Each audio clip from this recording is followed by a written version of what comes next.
अगर तुम्हें किसी का जान सिर्फ 5 मिनट के अंदर में बचाना है तो तुम क्या करोगे? या सपोज डैट तुम्हारे सामने कोई नीचे गिर गया और वो सांस नहीं ले पा रहा है, उसका पल्स नहीं चल रहा है, क्या कर सकते हो? आज मैं आपको इस वीडियो में एक ऐसे बीमारी के बारे में बताने वाला हूँ जो कि पहले मिडिल एज में आता था, यानी कि 40 और 50 एज ग्रुप में आता था, लेकिन अब वो 20 और 40 के बीच में भी उसका केस बढ़ने लगा है। मैं बता रहा हूँ कैसे बीमारी के बारे में जो अब धीरे धीरे कॉमन होते जा रहा है, जो हमारे हार्ट से रिलेटेड है। मैं बात कर रहा हूँ कार्डियक अरेस्ट के बारे में।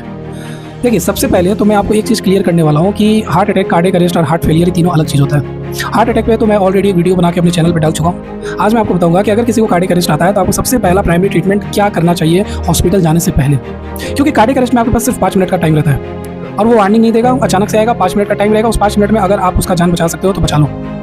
तो शुरू करते हैं वीडियो को। सबसे पहले तो मैं आपको हार्ट अटैक के बारे में एक बार बताता हूँ। हार्ट अटैक में क्या होता है कि ब्लड सप्लाई सडनली ब्लॉक हो जाता है, यानी हमारे दिल तक सही तरीका से ब्लड नहीं पहुँच पाता है या नहीं जा पाता है बिल्कुल भी। और कार्डियक अरेस्ट में क्या होता है, हार्ट का धड़कना यानी दिल का धड़कना बंद हो जाता है, यानी हार्ट जो होता है वो पंप नहीं कर पाता है ब्लड को। ये हुआ। अब सोचिए क्या होता है, हमारे बॉडी में जितने भी ऑर्गन है सबको ऑक्सीजन की ज़रूरत है और वो ऑक्सीजन ब्लड के थ्रू आता है, और ब्लड के थ्रू तभी आएगा जब हार्ट सही से पंप करेगा। जब हार्ट पंप ही नहीं करेगा तो जितने भी ऑर्गन उनको ब्लड नहीं मिलेगा और फिर धीरे धीरे वो ऑर्गन डैमेज होने लगेंगे। होता क्या है कि जब भी कार्डियक अरेस्ट आता है तो सबसे पहले क्या होगा कि आपका दिमाग अनकॉन्शियस हो जाएगा। रीज़न इसका ये होता है कि हमारे ब्रेन तक ऑक्सीजन नहीं पहुंच पाता है, हमारे ब्रेन तक ब्लड नहीं पहुंच पाता है, जिसकी वजह से जो ब्रेन होता है वो 5 मिनट के अंदर में डैमेज होना स्टार्ट हो जाता है। तो क्या करो? सबसे पहले जब ऐसा कंडीशन आप देख रहे हो तो यार सबसे पहले CPR दो। आप मेडिकल फील्ड में हो या मेडिकल फील्ड में नहीं हो, लेकिन CPR देना सीख लो, क्योंकि ये किसी का जान बचा सकता है। वो कोई भी हो सकता है, कभी वो आपके रिलेटिव हो सकता है, आपके करीबी हो सकते हैं, कोई भी हो सकते हैं। सेकंड चीज़, जब आप CPR दे दिए तो अगर आपके पास चेस्ट मशीन एक आता है, शॉक मशीन जिसको कहते हैं AED, अगर वो है तो आप उसका यूज़ करो।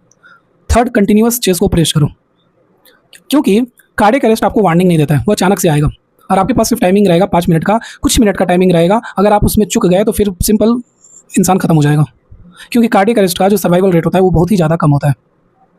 अब क्या है ना कि आजकल ये जो बीमारी है ये 20 से 40 के बीच में भी आ रहा है। पहले तो ये 60 प्लस में कॉमन था, ज़्यादा लोग 60 प्लस में ज़्यादा लोगों में देखने को मिलता था, लेकिन अब ये क्या है कि 20 से 40 के बीच में आ रहा है। उसके पीछे का सिंपल एक मेन रीज़न ये है कि जो इंसान का लाइफ स्टाइल है ना वो बहुत बदल चुका है। आप ज़्यादा स्ट्रेस लोगे तो भी आ सकता है, अगर आप जिम में जाके ओवरलोड एक्स्ट्रा वर्कआउट करते हो तो उसकी वजह से भी आ सकता है, अगर आप स्टेरॉइड ले रहे हो या फिर आप स्मोकिंग कर रहे हो तो उसकी वजह से भी आ सकता है। तो इन सब चीज़ को आप छोड़ दो। और लास्ट एक बात, इसका जो सर्वाइवल रेट है वो सिर्फ 8 से 9% है। आउट ऑफ हॉस्पिटल इसका सर्वाइवल रेट सिर्फ 8 से 9% है, यानी 100 लोग में सिर्फ 8 या 9, 10 लोग बचेंगे, बाकी 90 लोग निपट जाएंगे। ये है इतना खतरनाक कार्डियक अरेस्ट। ये वीडियो थोड़ा छोटा है, मैं एक ऐसा वीडियो बनाऊंगा जिसमें कार्डियक अरेस्ट के बारे में कंप्लीट डिटेल दूंगा कि हमारे बॉडी के अंदर ऐसा क्या चेंजेस आता है, पूरा उसका क्या बायोलॉजिकल मैकेनिज्म होता है, मैं उस वीडियो में अच्छे से डिस्कस करूंगा।